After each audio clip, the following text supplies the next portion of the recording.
On this week's episode of Non-Native Creative, I'm very excited to welcome my good friend Hikosaemon to the show. Hiko and I have been friends for about 10 years and know that is not his real name, but this is the name that he uses for all of his various creative projects in the digital sphere, especially in Tokyo. You might have heard of his weekly show, Tokyo Tonight, where he talks about weekly news from Tokyo and Japan as well. And we also talked about MyChan, his current project, which seeks to help people organize their YouTube subscriptions a little bit better and to help creators as well. So please enjoy our discussion. He shared a lot of experience and a lot of his advice about working in other places. So I hope that you like it and make sure to check out his social media portals after the talk. Enjoy.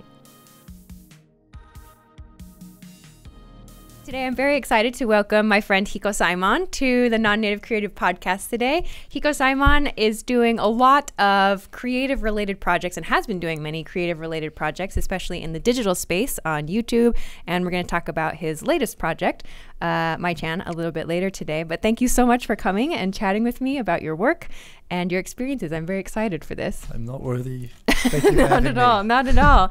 So I want to basically... I like starting off every episode of this with a question that I'm borrowing kind of from like the X-Men series, which is I ask everybody to give me their origin story. Right. If you were kind of like a superhero, like this international sort of man of mystery, I guess, perhaps in your case, like what is your origin story? What was the thing that kind of got you started along the path that you're on now? Okay. Well, that's an interesting angle on that question. And you know what? I don't think I've ever shared this before. So you have a scoop here. Oh my God, I've got an exclusive. We're not even 2 minutes in. And actually, I love the Marvel angle, although that's, yes, okay. So my origin story was I was working at a souvenir shop in downtown Auckland where it was all Japanese people. Mm-hmm. And there was this kind of rebellious 16-year-old girl, half Japanese girl who had moved out of home and was living with two boyfriends and doing lots of raves and trance and that sort of stuff, like, you know, partying a lot. That's busy. And we were talking about music, and she gave me like a mixtape that her boyfriend made. Mm-hmm. And it had, at that time, I was like 19 years old, and it had this sort of happy hardcore, this hardcore techno sort of music. Mm-hmm. And I heard it, and I was like, wow, I want that. And she explained to me, well, if you want that sort of music, you know, you can only, in New Zealand, you can only get that on vinyl. You have to go to a record shop, and there's only one or two record shops in the country that sell it. You know, one's over there. So I went to the music shop, and I started piling through this sort of music. And I was like, okay, I want to buy this. And then the guys at the shop would say, well, you got to get some proper turntables. You know, or you can buy a cheap turntable, but in the end of the day, if you really want to play this stuff, you're going to end up buying a Technic sooner or later anyway. So you should think about getting a proper turntable. And so I took half of my student loan at that time, and I spent them on getting two Technics 1200s, SL 1200s, which got me into a lot of trouble with my dad.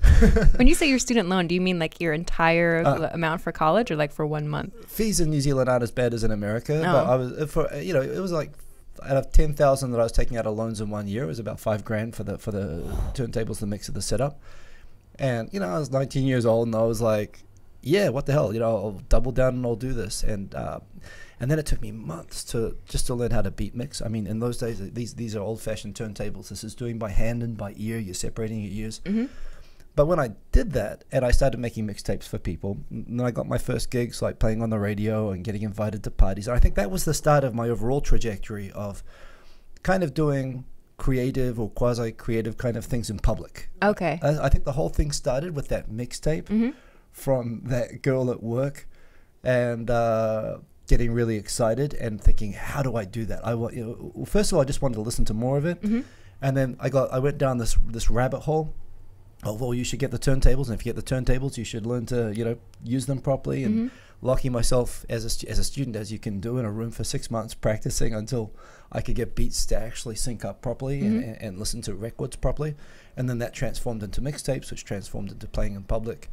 And yeah, you know, I've done all sorts of different things since starting out from that point. But if I was going to go back to my origin story, it was that little mixtape. Wow. So that was kind of the thing that got you started in terms of maybe doing creative things in front of other people, as you said. Yeah. Was that also the thing that made you think, I would like to move to another country and work internationally as well? That's a difference. Yeah. So you have two different origin stories. I have a different origin. In terms of being an international person, that's a different origin story.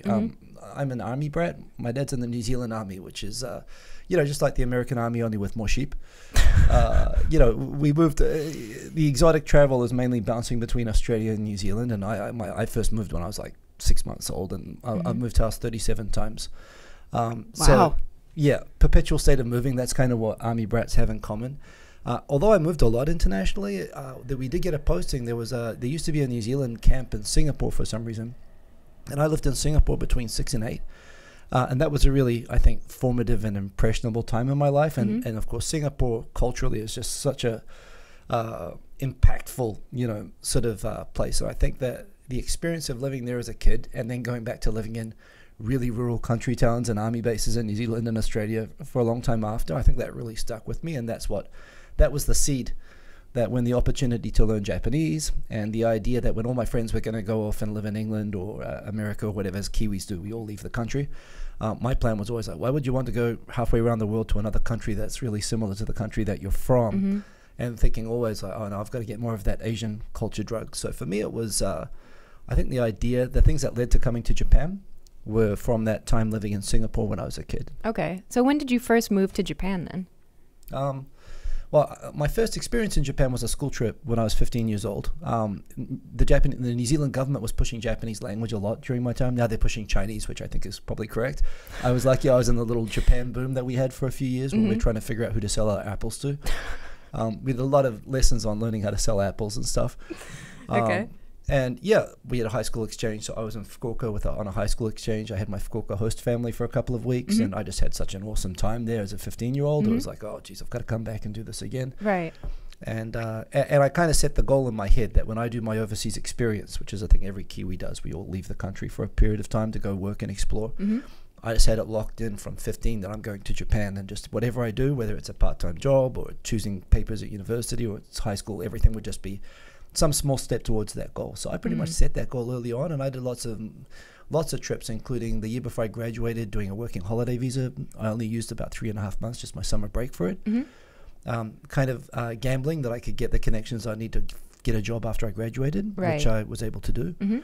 And I got here sort of in 1999, and I've been here ever since. Wow. Okay. So that's quite a long period of time. Like you obviously have you settled in and like built a life for yourself here now. So do you think that like that's something that helped you or made you, I guess, want to continue pursuing like these creative sort of side projects? Sure. I mean, I think first of all, the thing about leaving your country in the first place, there's so many elements to it. One, you're sort of free, particularly when you're from a small country town sort of culture like New Zealand, where everybody knows you and you're pretty much locked in as to who you are and what you do and what you don't do with everyone. I mean, I had friends who thought it was hilarious that I was DJing. My girlfriend told me, hey, dude, only cool people DJ. I was like, and I never cared, right? I did it because I just wanted to do it, and I was into the music. Oh, you weren't in it for the cool factor at all? Well, at that point, my social expectations within New Zealand had been set that I realized that any aspiration towards cool within New Zealand was never going to be recognized. I was never in that clique, and that was fine. I was doing my own thing. The good part about moving around a lot as a kid is if you don't become completely, psychologically traumatized, is that you become pretty self-contained. It's a big if, yeah. It's a big if, and believe me, it goes both ways. Well, you either become pretty self-reliant, or you become kind of completely messed up, or both. But I ended up more or less where I could kind of like, well, you're a person that I'm with right now who says something, but I can sort of set that aside. But at the same time, I was fairly honest with myself. I wasn't trying to do anything ever to be cool. I was doing it because I was into it. But you're in a place where the expectations about what you can and can't do are sort of dictated by the people who sort of know you and where you fit in the cliques and in the social structure and everything. So I think this is true for anybody. First, when you're just getting out of that environment, when you're leaving the people that your family, your friends, and all of those expectations, and you get a reset. That in itself is hugely stimulating. Like, oh, here's a chance for me to go and pursue all those things. I started playing rugby. My friends couldn't believe I started playing rugby. I was, DJ, all the things I sort of had in my head that I wanted to do. That really, all of those sort of social and expectation constraints being gone, it's hugely liberating, I think, to come to a new country. And when you pile on top of that just how stimulating and different Japan is, and how basically, just catching a train is kind of forcing you to, confront and embrace change. The food every day, the conversations, the way that people think. everything is pushing your boundaries here. So if you're the sort of person who seeks out a place to sort of push your boundaries, I mean, every second that happens in Japan. And it was just hugely liberating, and you know, it's like an all-you-can-eat buffet of just anything you can think of doing, you can pursue like deeply in Japan, and that's sort of what I just find great about being here. I mean, just perhaps a side note to this topic of being able to do kind of anything, like whatever subculture it is you're interested in, you can find a group of people here who are interested in it. But do you feel like that's something that's unique to Tokyo? Like, I feel like I don't want to say like, you know, come to Japan where you can do anything, but I feel like that's very unique to Tokyo specifically, and perhaps like other big cities, maybe like Osaka or something. Yeah. But I would not expect the same thing out in the countryside of Japan, you know? Sure. Like there are definitely very different places, very different, I guess, lifestyles outside of the big city. Well, the liberating aspect and the aspect of being able to control your own identity, which I think when you're in your early 20s, that's something that you're just like, even if you're trying not to be, you can't help but be obsessed with that. And so the idea that you're free from those sort of constraints, even going to a country town, even going, you know, to Idaho from New Zealand, you can probably do that to an extent. You know, you're around a new town, new bunch of people, sort of fresh start. You get that aspect. No question that for me, the reason Tokyo is magical, and the reason that as someone who expected to move house every year all my life, I've been able to stay still in Tokyo for 20 years is because Tokyo moves around me, and I'm never going to cover it all. So Tokyo to me is a magical place in that respect. It's true. It's a place where maybe there's other places like New York or London, but I've been to New York and London where I've chased down my record buying hobbies and my other sort of things. And I mean, I know that there's certain things that you can do there that you can only do or you can do best in New York or Paris. There are those super cities.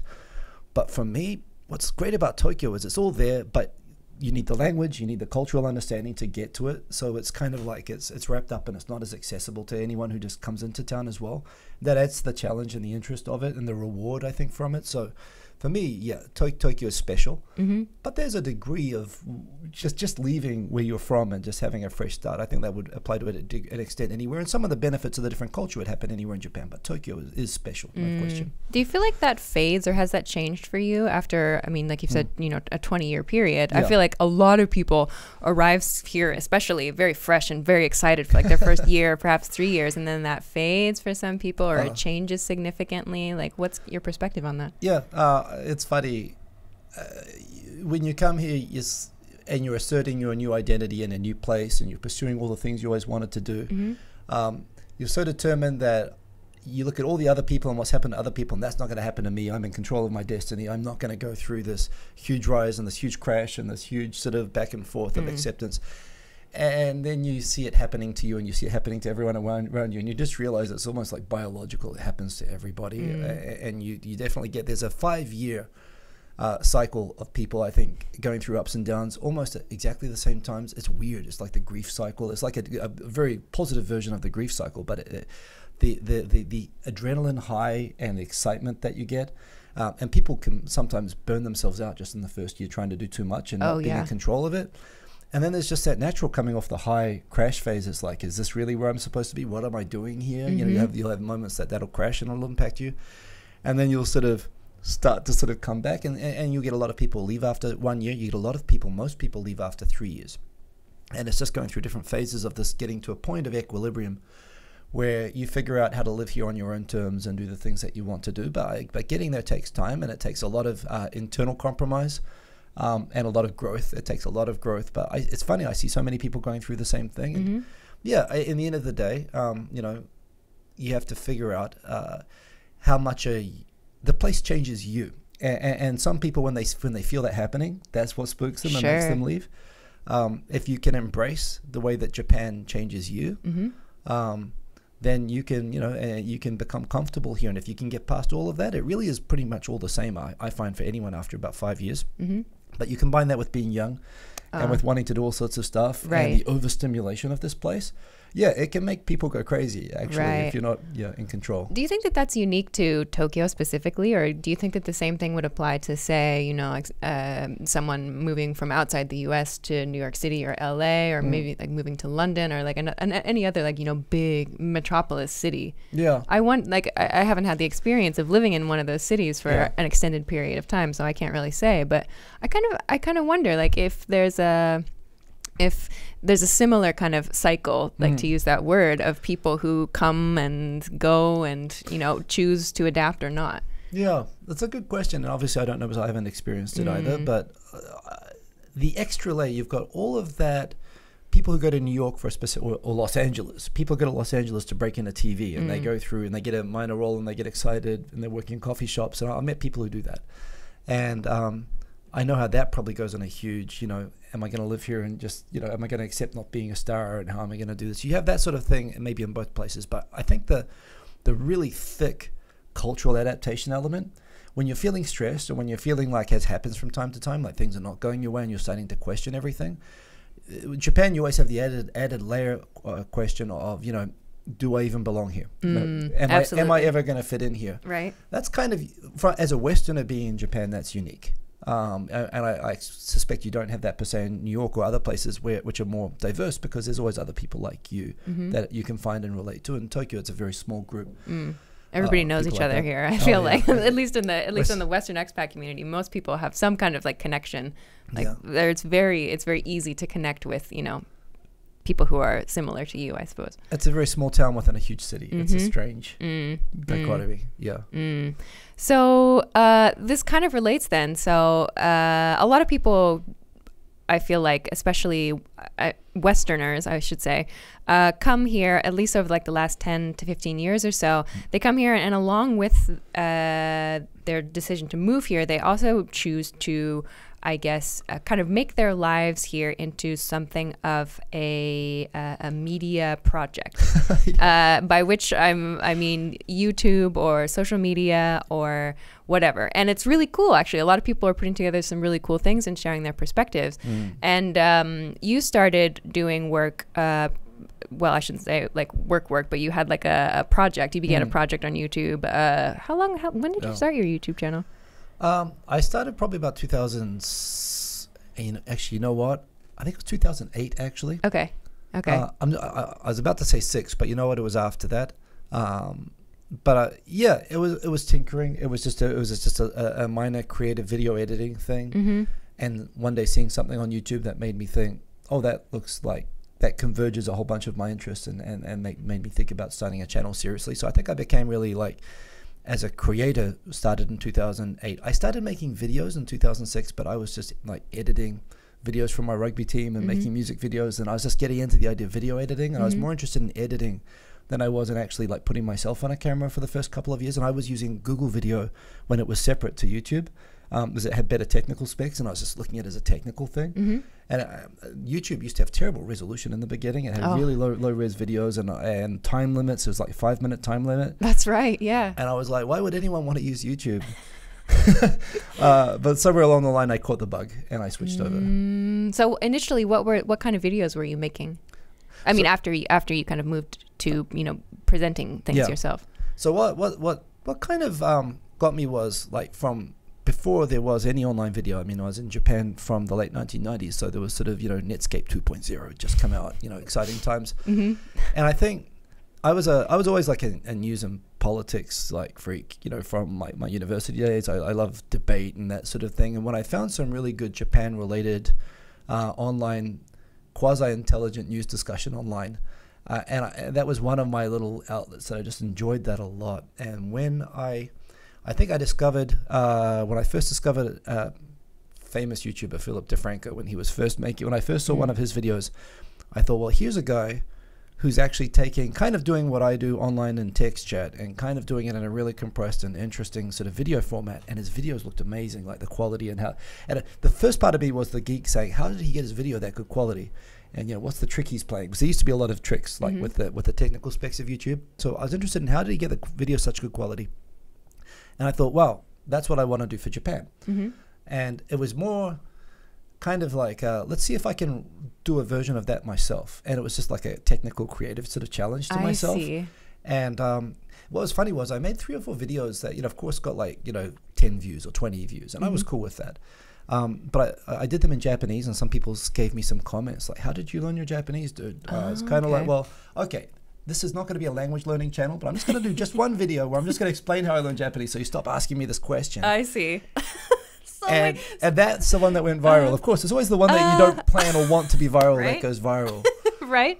And that did. And I, yes, that was kind of overwhelming, but that sort of was the start of my launch pad and getting, being connected with the community and doing it regularly. Right. When did that happen? Well, that was right after I started. That was like my 4th or 5th video. So that was like still 2008. So at that time, what did going viral mean? That was like 20,000 views. 20,000 views was enough to go like, wow, this is really something special. Well, I was featured on the when they used to have featured videos on the top page of YouTube for each country. I was featured on the top page for YouTube Japan. Cool. I did a video in Japanese on how I learned Japanese from a perspective of how you can learn English. Just practical suggestions. And it turned out I learned later that the staff at YouTube, in those days there were like 2 or 3 people at YouTube who watched every single video and would curate the featured stuff. And it turned out no matter how unpopular or unattractive generally, my sort of setup was, the staff at YouTube were like, they liked my stuff. And I actually got to be kind of friends with people there afterwards as well, which I thought was super cool, because I was just as interested in how it all works and that as much as pursuing the sort of the hobby aspect. So yeah, it just sort of took, as these things happen, just sort of took off on its own. So that was before like the algorithm was ever introduced. That was when actual people were making decisions about what to feature. I think they had algorithms, but in those days it was a lot more manual. I think they have algorithms now because there's how many, dozens of hours per second get uploaded. Yeah, it's just nuts. Impossible. Yeah. I remember when I first met someone from YouTube, and they said we were talking about creators, and some of the creators who I know whose videos get less than 100 views per video, and they knew them. I'm like, dude, do you watch every video? And the person looked at me like, dude, it's like the bane of my existence. Yes, I have to watch every single video. Wow. So there was a time, it seems that it was like that, or I couldn't even imagine that, but yes. Cool. So this is continued then too. Like you host a weekly show called Tokyo Tonight every Sunday evening, correct? That's correct. Yeah, Sunday evening Japan time. And you talk about basically the top issues or top topics, I guess you could say, from Tokyo and from Japan from the week, correct? More or less, yeah. I just go through what I find interesting in the news, the stuff that I'd pick out as topics that I'd like to talk about, and I give my spin, and it's live, and there's live comments, so I can take questions or take topics that people request, and yeah, it's a good crowd of people, and I get to just talk about what I like, and it's pretty cool. And it's mostly talking about Japan, what's going on in Japan, and not just what the news stories are, but for me it's just about what's more interesting is understanding, like, when you heard that Japan's having a trouble with Korea, the context for that is always missing, and for me it's the context that's interesting. So I like to focus on the context of all the stories about Japan. So if you're interested in Japan and you're following news about Japan, here's me filling you in on what it's actually all about. So I like that, and I do that every week, and I get to slip in other things that I like to do, like jamming on some music and doing other things. So yeah, it's a me show. Right. Hey, but it's fun. It's fun. It's fun to do. So, and then kind of, I guess maybe the next evolution then of your work and your explorations of how YouTube can be used is your I guess, I don't know if I should call it app or app is all right. Your app MyChan. Can you talk a little bit about what that is? Sure. Well, essentially, like, it all flows from the same place, which is when I first started watching YouTube and I saw someone doing something cool and it looked like it was within reach. It looked like something, how do they do that? It looked magical to me being able to create a really well-produced video on YouTube. Like, I was a TV addict kid. The only thing I had in common moving house as a kid was I'd always have the TV and there'd be the same TV shows. And to me, TV is like this magical thing that only huge corporations can create.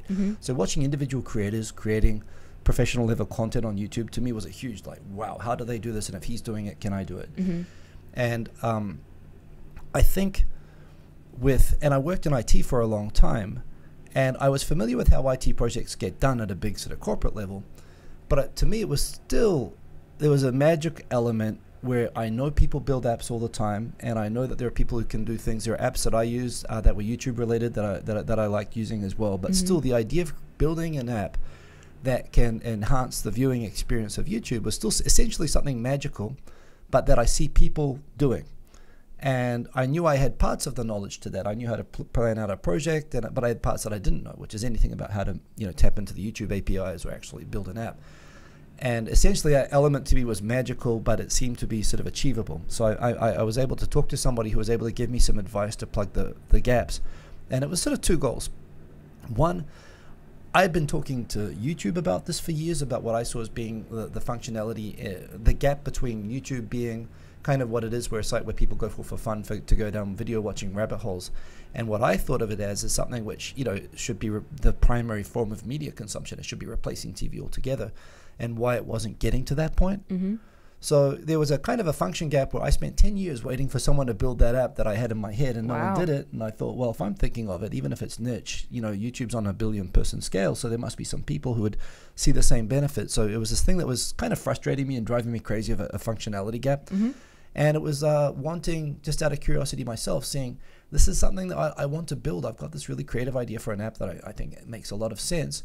And I don't want to be dependent on waiting for someone else to build it. I want to learn how to execute a project like this myself. So it was as much about learning how to do that for the idea of wanting to do it again with the next idea, and just learning that process as it was, wanting to address this frustration I'd felt for so long about this functionality of being able to essentially curate and create your own brain-based algorithm for all the videos that you want to see, so that you're seeing the stuff that you would see instead of TV. Right. So if I'm like a user, a MyChan user, if I sign up for the service and I decide to use it, what am I able to do with it? Yeah, essentially what it does is it taps into the subscriptions functionality.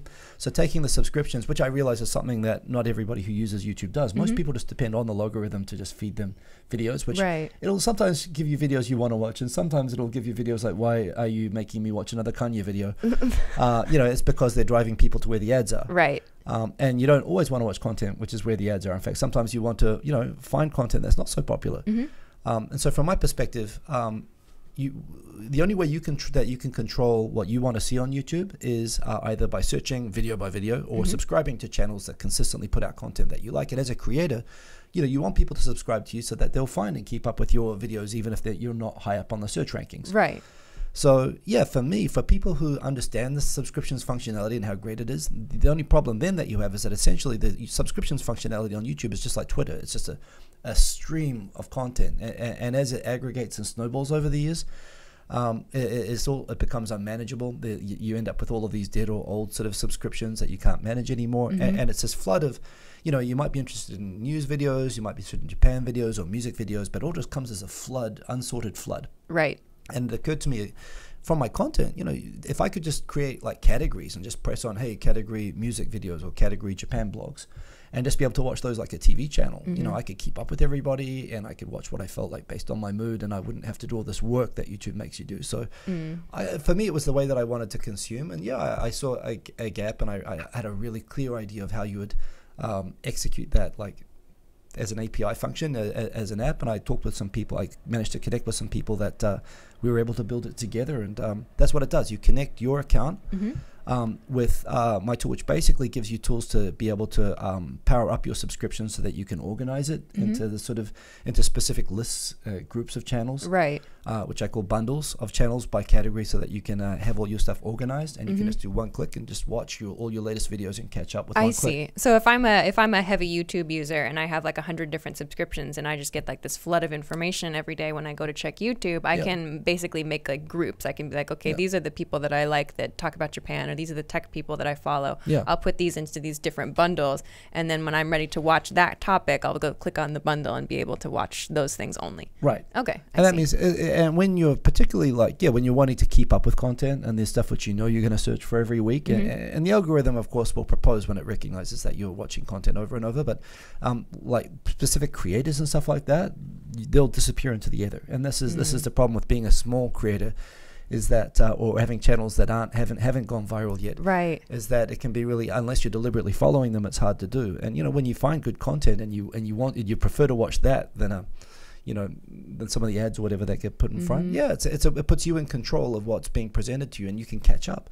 right, and keep up to date. So yeah, that's what I wanted. I've heard that as a complaint from creators on YouTube, that like for whatever reason, you know, like, oh, YouTube isn't telling my subscribers when I put out a new video, or like that people aren't getting a notification even though they've requested a notification. Like there are these little hiccups or mistakes or errors or whatever they are in the system that for whatever reason sometimes prevent people from being able to access information as soon as it becomes available. So and it's something to address. Yeah, and it's like true that creators are hardcore consumers as well. Fact is, it used to be more so back in the day, back when there was more of a sort of Japan-oriented community, that we would watch each other's videos partly in the hope that they would watch back, we were the most dedicated watchers of other and supporters of other creators, and it was true, and I was always gratified that there were so many people who watched me without creating.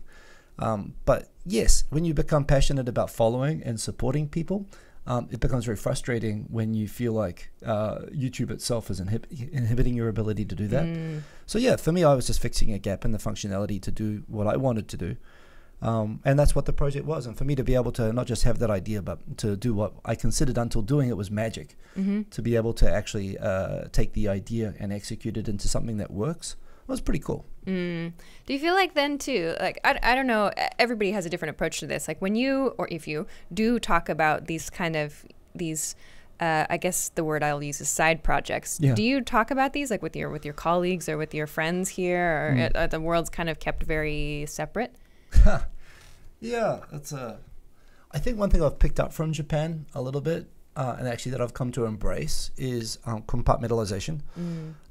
So for example, my work life, and honestly, and this is just how Japanese people are, and so when you're like having a home life or a work life and you're talking about your hobbies all the time, with people that are not involved in those hobbies, people are actually, well, sometimes they might feign interest and say, oh, that's interesting or whatever, but really everyone is it's kind of weird to bring that stuff up at work, like in Japanese companies and so on. And at first I found that weird, because to me that was a part of me asserting my identity, but I actually came to embrace the idea that when you're doing whatever you're doing, you're really focused on it. So I talk with creators and people who are interested in this project about it all the time, and I consult and I seek out people who can help me and who are interested in it.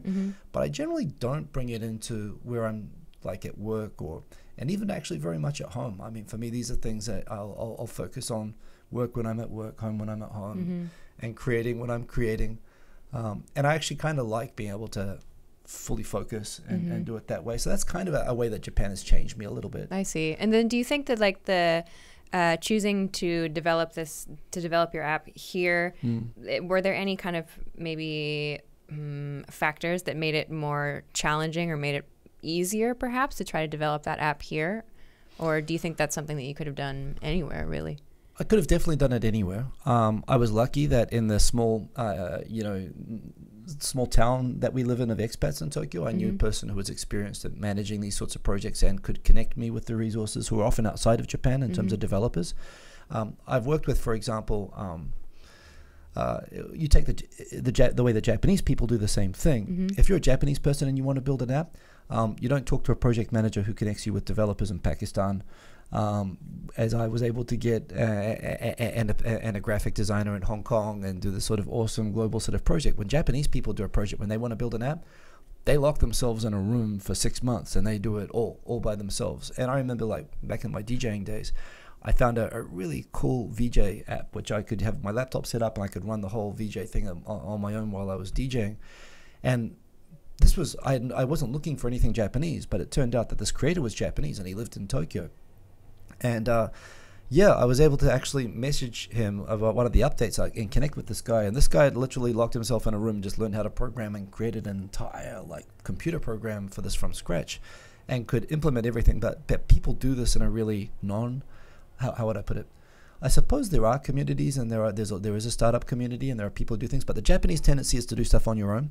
And if you can connect with those people, there's really deep knowledge. But the idea of doing collaborative projects and reaching out with strangers and stuff like that is, I think, harder to do in Japan. I see. It's easier to do being in the international community because we tend to have that predisposition. If anything, I would say it's probably harder than easier in Japan. I mean, there's lots of people around, but connecting with them is really hard. Right. So this kind of leads into maybe my next question then. So if I, or if somebody watching or listening is a person that's thinking of doing a project here, doing something creative in Japan, or for that matter, any other place, is there anything, any kind of advice? Is there anything that you wish, like, oh, I wish I had done things this way, or I wish I hadn't done that thing? That was extremely like not a good choice at the time. Yeah. Like, is there any, like, looking back and even now, like thinking about the ways that you've approached perhaps even like your professional work, not like the creative work too.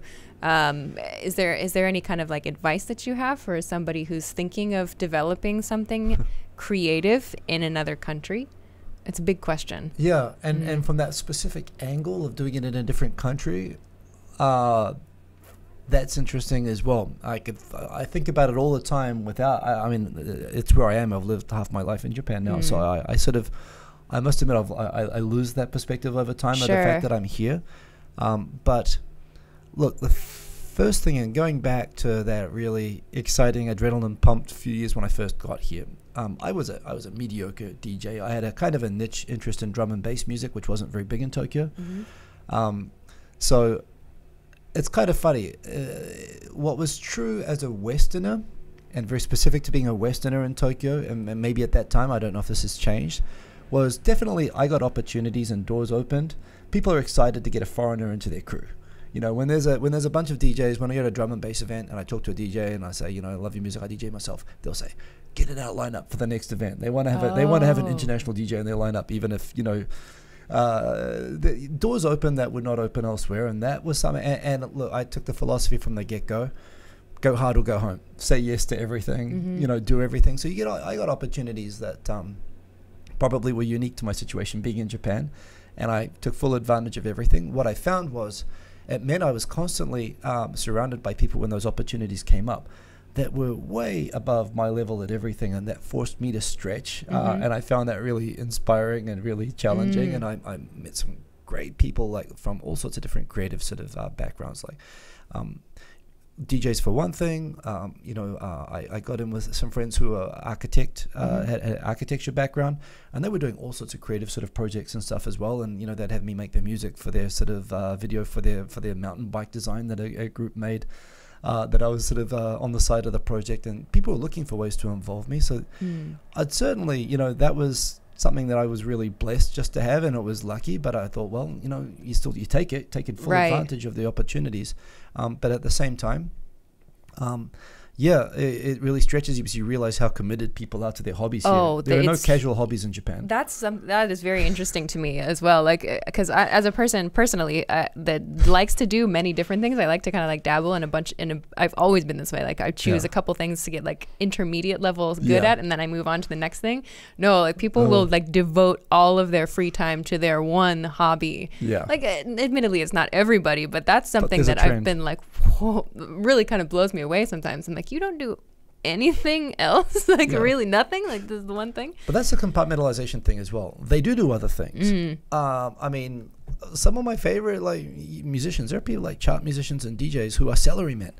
Yeah, you know, they have day jobs wearing a suit at a and well, it's hard to make money. It's hard to, you know, make a whole life out of being, you know, a musician at small clubs somewhere, I think. Absolutely. But the point is, when you meet that person, all that you see is a really well polished, you know, completely in it, and they are. Yeah. But they've got like sometimes multiple whole different lives of things. And this is what one thing I just love about like working in Japan as well, is there are people who I've worked with, even been friends with, at least at work, you know, but friendly with for a long time. And I find stuff like this out about them after 5 years of knowing them sometimes. And I find out that they're like amazing at this thing. Yeah. And I find that so inspiring, like that, to run into these people all the time. It's something I love about Japanese. I've come to love about Japanese people. People get frustrated that Japanese sort of, you know, present themselves as being boring and they're not open and so on sometimes. And it's not that they're not open per se, it's just the way that they sort of organize their brains, but the way that they commit to their hobbies and the creative things that they do.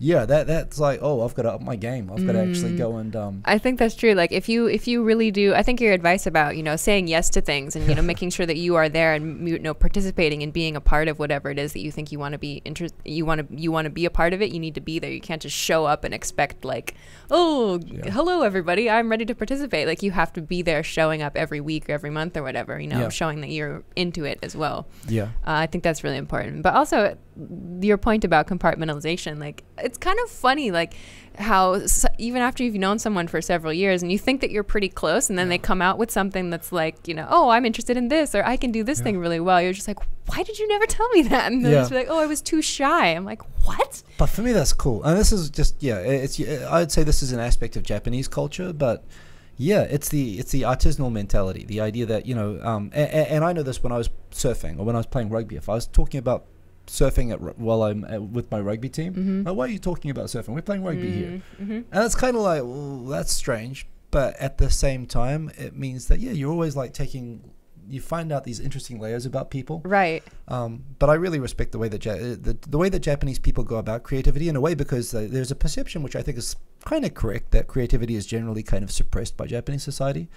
That's a whole, oh man, we could talk about that. That's a whole huge topic, but it kind of means that when people do it, they do it serious. They don't do it casually, in a way that suppression kind of puts a pressure into it, condenses it. And it means that I think the creativity that you find in Japan is super compressed, super creative. But in a way, the environment sort of fosters that, the way that you have to actually focus so hard on stuff. And that has completely changed my personality. It's changed my outlook on doing creative stuff, actually. Right.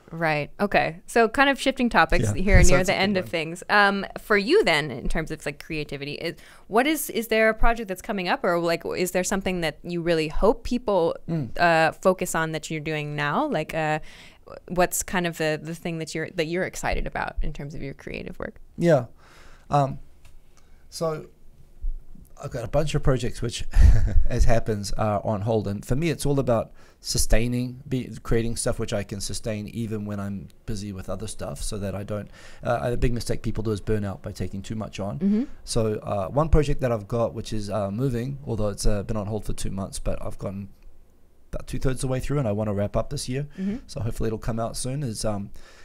Tokyo Digital Remix. It's a group of musicians, far more talented than myself, in different countries, in Sweden and America, in UK, and, you know, we're all linked through my vlogging and so on. But I found there's a bunch of people who are in bands or produce music and so on, and we just found there's a lot of improvisation, but being able to share samples and remix and collaboratively make music, to me as well, as someone who consumes a lot of music, I consider making music to be sort of magical as well, and to make music that sounds the way that I would consume is a really high bar. That when I meet people who can do that, it's like, wow, I wish I could do that. So one, it's hugely stimulating and rewarding to be able. I get a buzz when I'm able to come close to doing something good about that. But around that project, some of the work I've been doing on that has been like all the way through to writing lyrics and getting a vocalist to actually record a vocal track on something which I made. And so this, just to clarify, this is a group of people that's working together to make a track? To be specifically, we make music and share music, and we got the idea based on some YouTube videos of somebody make a track which they share with with 5 other people in this group of people.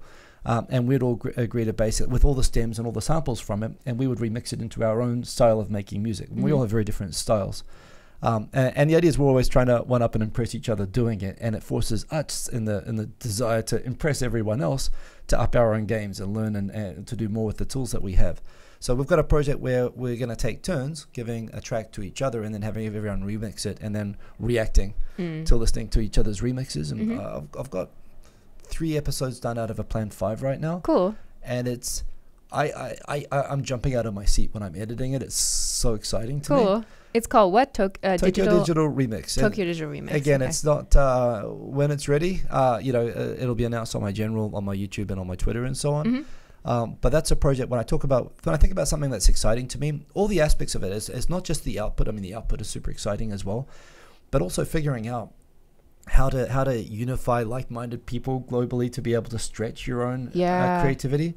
I think that's the way that ever since the internet we've had that. but it's still, it's still challenging to collaborate across borders effectively. Sure. And I think we're heading into a time where creatively collaborating is going to be like playing Fortnite. It's going to be like getting online. It'll be easier to do remotely than to do in person.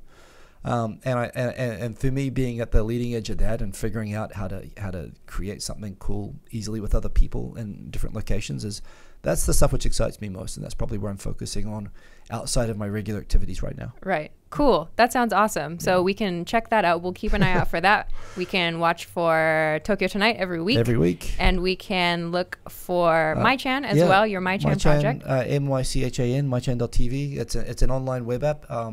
Hopefully, if it picks up more traction, we'll get a mobile app as well. Cool. But check it out if you've got a YouTube channel and you like subscriptions. It's the best way to watch YouTube. Fantastic. So where can people find you online if they want to look you up? Yeah. I'm Hikosaemon for everything, Hikosaemon, and it's for Twitter, Facebook, YouTube. If you just go in and do a /Hikosaemon, you'll find me. I'd say the best ones are actually Twitter and YouTube. What kind of stuff do you usually share about? Well, most of it, honestly, is Japan, goings on in Japan, and anything else that grabs my attention. But a lot of Japan news related stuff, honestly, although all of my creative pursuits I also share through those channels as well. Excellent. All right. Well, I follow you there, so I will continue to watch for your updates there. Thank you. On all of those platforms. Thank you very much for chatting with me. This Pleasure. was a lot of fun. I appreciate your time. Awesome. Thanks so much for watching this episode of Non-Native Creative. If you liked this episode, please make sure to hit the like button and subscribe to the channel if you haven't already. Feel free to leave comments about this episode in the comment section too. Please make sure to stop by the project Patreon at patreon.com/nonnativeCreative. Patrons can get access to Patreon-only discussions, bonus behind-the-scenes media, interview transcripts, and access to patron-only live streams. Your support will help make sure the series can continue to share exciting, interesting stories from creative people working across borders. Thanks again for watching. See you next week.